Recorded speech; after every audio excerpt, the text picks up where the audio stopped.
Ассалаумағалейкум, армысыздар. Сіздермен бірге Қалдош арнасы. Бүгінгі видеода оразаның 5 пайдасымен бөлісетін боламын. Видео басталмай жатып, арнаға тіркеліп, лайк басып кетейікші. Бұл сіздер үшін секундтық нәрсе болғанымен, мен үшін келесі видео шығаруға үлкен қолдау. Ораза қабыл болсын. Ал ендеше бастаймыз. Ораза адам денесін май басудан, семіздіктен сақтайды. Оның зардаптарын залалсыздандырады. Ораза бүйректі тас жиналудан қорғайды, себебі ол кальцийлену процесіне кедергі жасайды. Қандағы натрий құрамын көбейтеді. Ораза адамды шыдамдылыққа әкеледі, зат алмасу жүйесін арттырады.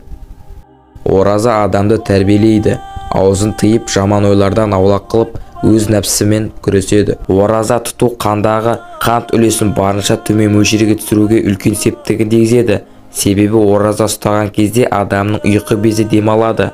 Ұйқы безі қантты крахмалды заттар мен майларға айналдыратын инсулин бөледі. Осымен видео соңына жетті. Сізге азғантай болсын көмегім тисе арнаға тіркеліп видеоға лайк басып қолдап кетейікші. Келесі видеода кездескенше.